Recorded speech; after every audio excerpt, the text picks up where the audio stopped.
Hey, everybody. This is Adam D'Angeli from Rescue Michigan.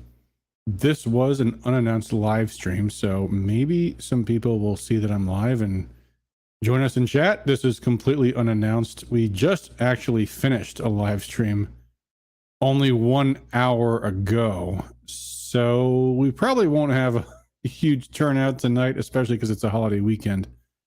But I wanted to record this now while things were still on my mind.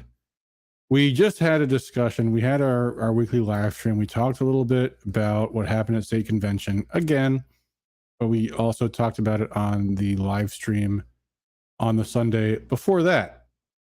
And there was a comment in the chat that came out tonight that I didn't address, although I meant to. So I wanted to come back on and talk about that because I think it touches on a really important point. Hey, someone's in the chat. Dwayne says again, yes, Dwayne. I just get done explaining. I wanted to revisit a question in the chat that I didn't address that I thought was really important. And you know, every time I do a live stream, every time I do a stream, as soon as the stream is over, I think I should have said this, I should have said that, I missed this.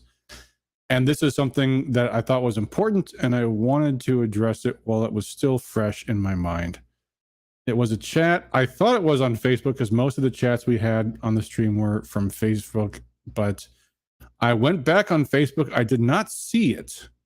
So maybe it was on YouTube. I don't know who it was from. And I wouldn't identify who it was from anyway, because it's not about that person. I don't want to single out that person anyhow.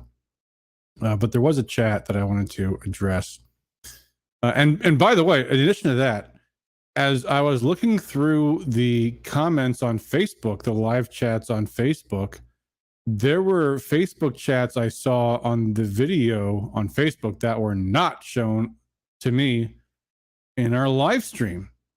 So I don't know what is up with that. Maybe there's something going on with Facebook. If you guys want to comment on our live streams, maybe Rumble's a better place to do it. I guess. I mean, they weren't like, well, I want to talk about what they were, but they were like making comments about Shane and stuff and whatever. Anyway, that's not important. But what is important is the comments I came on to talk about just now. And that was with respect to all of the commentary that I've given on our stream earlier tonight, and I think the stream before. The person made the point that it's really hard for people to listen to me when I was so abrasive towards people at the state convention that did what they thought were the right thing. And I understand where that's coming from. Because I would say, blunt, frankly, about my analysis of the state convention. And I think prior to people hearing my perspective about it, they probably were on the other side, and maybe many of them actually voted the way I thought was the wrong thing at the state convention. And, you know, I made the point in my live stream that people only had one side of the story. And I was judgmental about that. You know, I said, look, you guys are deciding how you're voting, having only heard one side of the story and not having heard the other. You know, and I was caustic about it. You know, I made the point that this was like a mob mentality, and this shows our weaknesses. And I think on one hand, that's a point that has to be made, because we have to be able to identify and recognize when we make mistakes, and we all do. And if I come across as a snooty, obnoxious, hard-bitten political operative, it's because I've made these same mistakes in my own past life in politics. And I shouldn't say past life, because past is present. And, you know, we've all done things. We've all alienated people that we wish in hindsight that we didn't. And it's not my intention to alienate people, and it's certainly not my intention to do so just for trying to establish what I would consider the truth of the matter of the state convention that happened this past, not yesterday, but the weekend before. where even now it seems like the majority of quote unquote grassroots voices are saying victory and wisdom prevailed at that convention, and we really gave the establishment what for. And I say, no, you didn't. the Eric Castilia Macomb County delegates were not just lawfully elected delegates, but they were also grassroots patriots themselves who were, hideously abused and mistreated. And I feel like more should have been said by me to equivocate on the fact that I'm not trying to bully or browbeat or berate anybody for having their own view. And certainly I didn't call anybody out by name. But look, I had a girlfriend break up with me once because she told me I made her feel stupid. And I hate that feeling of being perceived as a know-it-all. I don't want to do that. And I want to clarify a few things here. I mean, first off, the reason why I think it's important to lay out and to strongly lay out in strong terms what happened at that state convention is because there's no other voice that's clarifying this at all. And I don't think you can make that argument effectively without calling it what it was. And that's a hard pill to swallow. That's a hard pill to swallow. I mean, if you're someone that's a Rescue Michigan viewer and you trust my political judgment, and we didn't talk about the Macomb County delegation at all before that convention. And as the individual with the making the comment said, I thought what I was doing was right, and now I feel terrible that here you're telling me I was an idiot and was taking part in, this illegitimate coup. I get that, and it's not my intention to hurt feelings. But I would also say this: there's a distinction between bluntness and meanness. And I'm not trying to shame people. If I was trying to shame people, I'd say them by name, which I never did, and I wouldn't do, because some of those people, and in fact, I even talked about some of those people on the show earlier. I know who their names are. I'm not going to call them out and publicly shame them. That's not the point of this. The point is to try to help people to understand why that was a bad thing. And that can take strong language, and that can involve hurting people's feelings. And unfortunately, that's just sometimes the way it has to go. And there's no easy way around that. There's no easy way. I mean, in politics, all the things that we don't like about politicians being weak and wimpy and milquetoast and all the terms that we have for it is because they're afraid of offending anybody. And all the things that we like about Trump and DeSantis and the others are that they're not afraid to call out their opponents.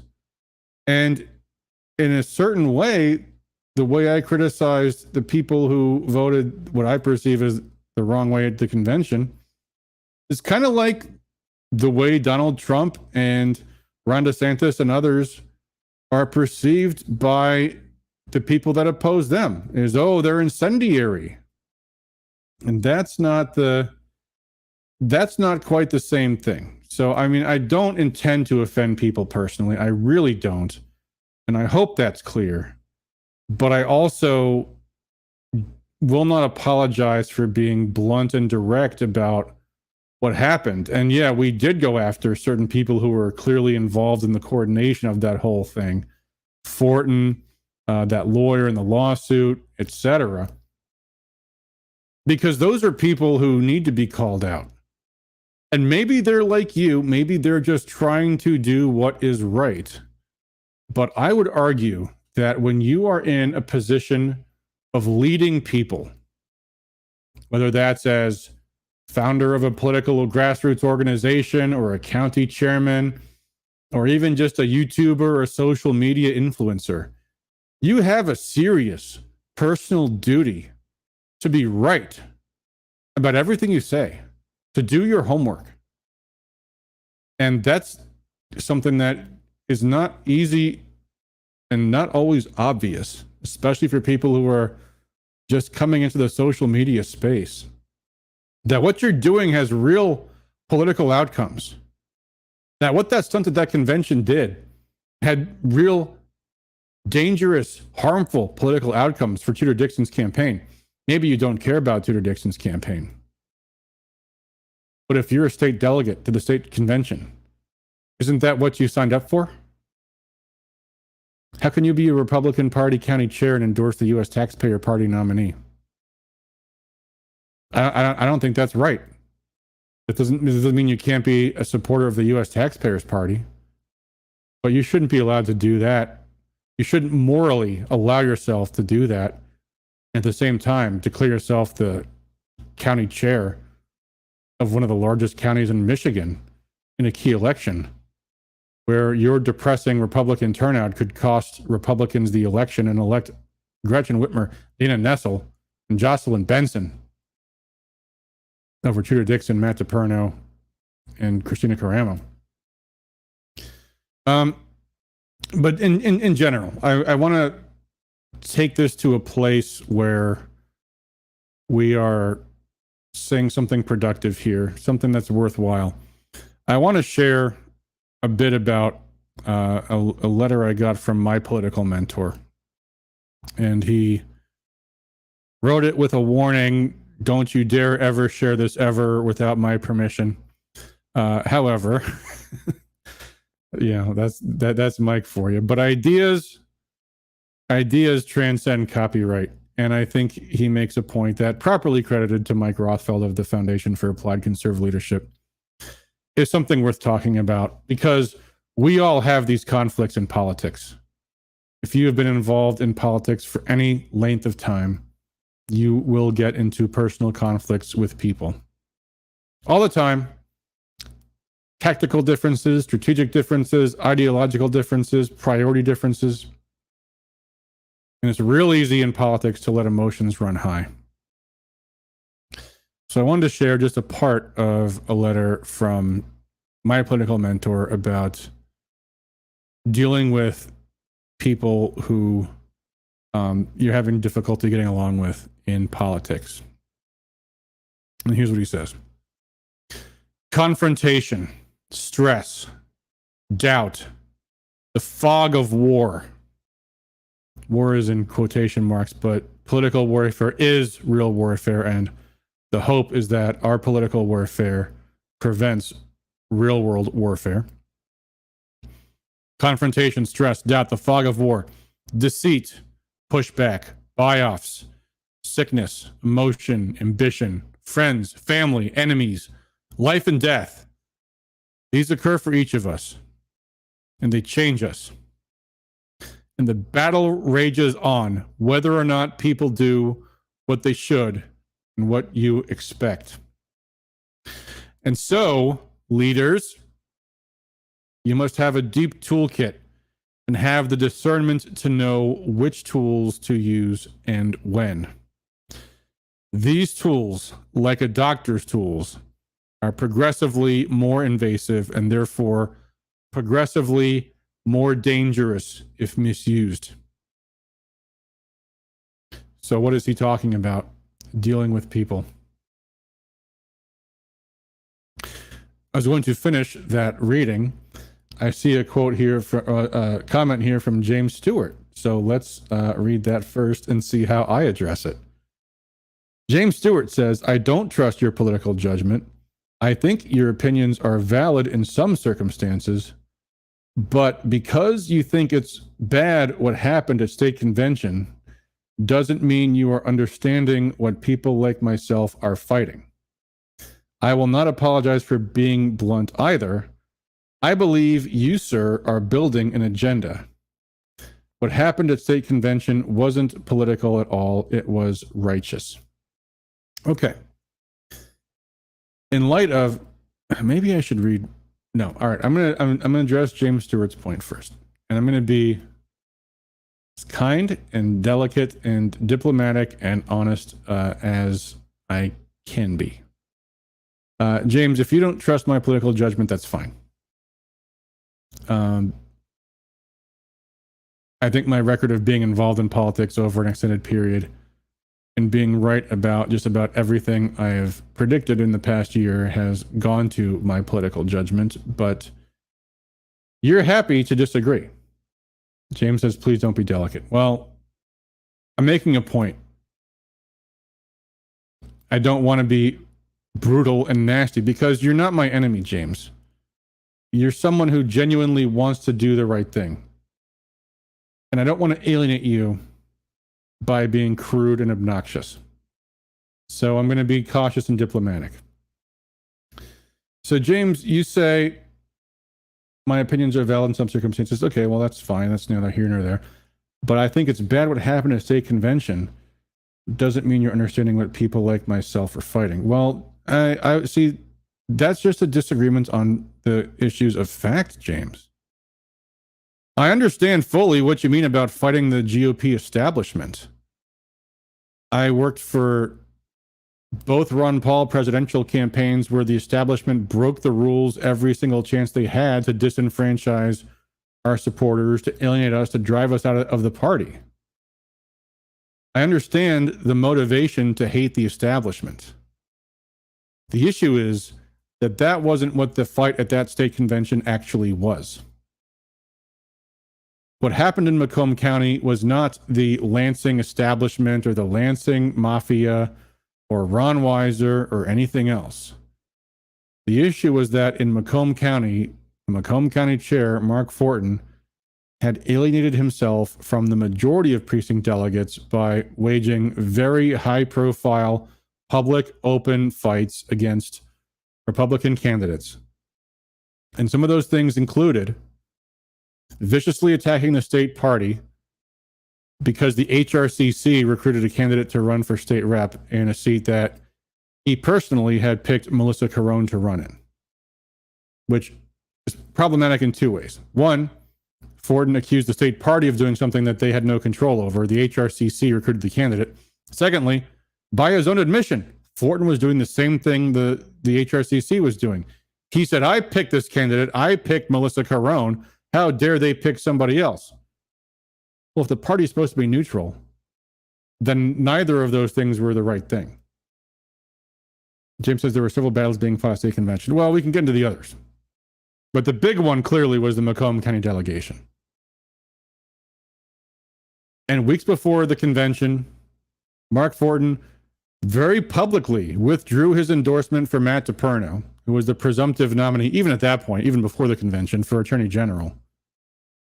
And very publicly admitted his problem was that he did not buy him a trip to Mar-a-Lago. And at this point, Fortin has endorsed the U.S. Taxpayers Party for governor and lieutenant governor. So it's not hard to imagine why at the April convention, the Macomb County precinct delegates voted to replace Mark Fortin as chair. And as we pointed out on last week's show, you can't replace your county chair at a convention if you don't have a majority, a decisive majority, because the chair always has the advantage. They have the advantage in controlling the rules. They have the advantage in controlling the process. They have the advantage in controlling who they call upon and recognize. At the end of the day, they also have the advantage of being the incumbent. And yet, the Macomb County GOP in April voted not only to replace him as convention chair, but they voted to overthrow the entire county executive committee, which was, again, a convention of precinct delegates in Macomb County. And Whitmer appointed judge notwithstanding, that's what they chose to do. And the precinct delegates are literally the composition of the county GOP. So at that state convention, the dispute was over the seating of the Macomb County delegates. The state party said, we don't recognize Mark Fortin as chair. Mark Fortin, in my humble opinion, even if he had a legal claim to continue to be chair, had no moral claim. If the majority of Republican grassroots delegates in your county say, we don't want you to be chair anymore because you're throwing bombs every which way against Republicans, then you should say, okay, well then you're right. Then I have no moral authority to be your chairman if you all don't support me. So in that light, They had the convention in August. At that point, Mark Fortin had already been replaced as county chair. Fortin did not even attempt. The state party announced they were going to have a county convention. They recognized Eric Castilla as the temporary chair of that convention, as they recognized chair of the county. The liberal judge's decision had no bearing on that. It did not have jurisdiction over the state party and who they recognized to be county chair. But Fortin could have brought his delegates to that convention and competed for the state delegation. He chose not to. He said, I'm the chair. I'm the chair. The Whitmer appointed judge says so. I'm going to have my own convention. The people who came to that convention were the ones who disregarded the letters from the state party and the district party, came to that convention instead. So Curtis Michael says only 128 out of over 500 Macomb County precinct delegates voted for Eric Castilla. Curtis, that's misleading without saying how many people didn't show up for the convention. How many people voted for Mark Fortin? And either way, if Fortin had the majority, why didn't he have his delegates come to the county convention and elect his slate to the state convention? James says, I had Mark Fortin on. He said he did not endorse Anna Brandenburg. Something in real time that must be addressed. If he has had in the past, he changed it recently. That's acceptable. The delegates of state once again spoke. You believe the delegates made a mistake. They spoke. You just don't like it. No, you're right. They did speak, and I don't like it. Okay, so Curtis says he had 360. So why didn't they just go to the county convention and win? They had a almost 3-1 majority. They could have won easily. Why didn't they? Why would that be? They didn't do a whip count. They didn't know. What right did people in 82 other counties have to decide who they seated at the state convention? Anyway, James, I'm getting away from my central point in doing this little video, which is to really address my tone and discussion about this stuff. I've made my point. I've said it on the show that we had 1 week ago. And as I said even earlier tonight, I don't want to relitigate this forever. What's done is done. The issue now is winning in November and who will be a team player. James says, dude, have me on. James, I don't have an easy way to email you the link to the live show, but we can talk. Well, I just said I don't want to relitigate this. Okay. We will have you on, James. Or come on your show. Okay. All right. James, send me, go to Rescue Michigan. There's a contact link. Email me your email address. Let's set this up. I'll be happy to. I'll be happy to come on your show. That's perfect. Let's do it that way. But anyway, I want to get back to my original point here. Because we had somebody who said she was basically offended that that I was caustic about my position on this. And more importantly, I don't like the idea that I'm browbeating well-meaning people, because that's not my intention. But anyway, getting back to what my political mentor talked about in terms of human relations. As the battle rages on, whether or not people do what they should and what you expect, you have to have a deep toolkit to know which tools to use and when. These tools, like a doctor's tools, are progressively more invasive and therefore more dangerous if they're misused. For some, listening ears and a gentle word in the moment of weakness. See Proverbs 25:11 and 25:20.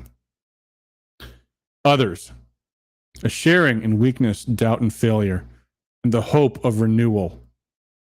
Proverbs 15:2, 19:11. I guess I'm at that point now. Certain others, the hard face and stern challenge. Proverbs 27:17. See you on your show, James. Occasionally reprimand or reproach. Proverbs 9:8, 17:10. And again, this is why I did not call out any people in particular about that. What happened in that convention was a mob. And I'm not going to be angry and bitter at anybody for doing what at least I consider was the wrong thing that day. But lastly, when necessary, separation and termination. Proverbs 14:7. Folks, the election of our lives is coming up in November. And as a political operative, I get it. We always say that. And I guess the real election of our lifetimes will be in 2024. And the one after that, and the one after that.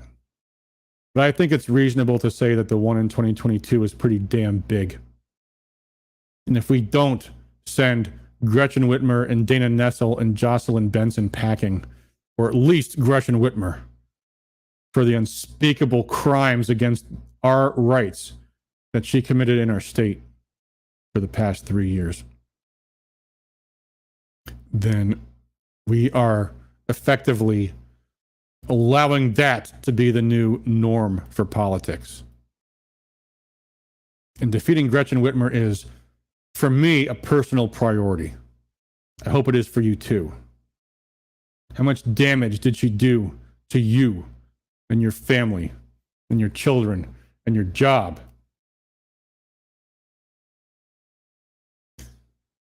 You don't think she should be sent packing? Or you don't think Tudor Dixon is pure enough, so you want to support a completely unvetted candidate from the U.S. Taxpayers Party or whatever? Or Tudor Dixon's going to lose anyway? I've heard plenty of that. Well, then what's the point? If you're not going to fight. And listen, people, I am as sympathetic as anybody in the world to the rhino argument. We don't support the lesser of two evils. We have the most conservative ticket we've had in years, decades in Michigan. With Tudor, who's being beaten up for being so conservative, and of course DePerno and Caramo. If that's not a good enough ticket for you, and we lose because the grassroots decided that this ticket was not conservative enough, the lesson the establishment's going to take is not, we need to be even more conservative next time. The lesson they're going to learn is there's no pleasing these people, and we shouldn't even bother trying. That's harmful. That's harmful. If Tudor Dixon said something that was like beyond the pale, that'd be one thing. But she's been hardcore on being pro-life, being pro-Second Amendment. I mean, you could say, oh, she's weak on university funding. She wants to fund the universities. Folks, if that's the deal breaker for you, you're being a little too picky. So, look, we're all entitled to our own opinions here. But in my humble opinion, the time now is to unify and defeat the radical left. And all of the family conflicts have to be put aside until after this November, or we're not going to win. And I hope the things I've said about the convention didn't inflame anybody's hatred to the point that they decided to throw up their hands and not be engaged. Or at least if they're not going to be engaged with me and Rescue Michigan, fine, be engaged in whatever way that you believe is effective. But what I don't have patience for are the excuse makers who are looking for a reason to stay home. Because, oh, the elections are completely rigged and your vote's a total fraud and there's nothing we can do. And so why even bother? And these candidates are imperfect and blah, blah, blah. To me, that's intellectual laziness used to justify real life laziness. That we don't want to save our country. And sometimes I have difficulty concealing my contempt for these people. And sometimes I get them wrong, because sometimes people are genuinely frustrated. And I get that. That I understand. So anyway, you know, a part of our show is me being a smartass and me saying how my predictions were right about this and this and this. And like I said, I feel terrible if doing that leads people to think I'm making them feel stupid. That's not my intention. I've been stupid. I will be stupid again. My goal is to help minimize our movement's stupidity and try to keep people focused. because we have 2 months to move the needle in a big way in the state. And that will take a huge coordination of logistics, personnel, messaging, mobilization. And I, for one, am not counting on anybody else to do the job. So I hope you guys will keep in touch with us as we do as much as we possibly can to empower each of you as individuals to mobilize, to organize your precincts, and hopefully lead us to victory on November 8th or 9th or 10th, or whenever the votes are done being counted. But I'm sure we'll talk more about that in the weeks to come. All right, guys, this was an unplanned stream. It's gone longer than I wanted it to, but I'm glad I did it. So until next time, and next time will be soon. We're going to be accelerating our email schedule, accelerating our live stream schedule. We'll probably be live streaming 2-3 times a week from here on out. We'll get a lot more emails from me too. So until next time, guys, thanks as always for all you do for liberty. Peace out.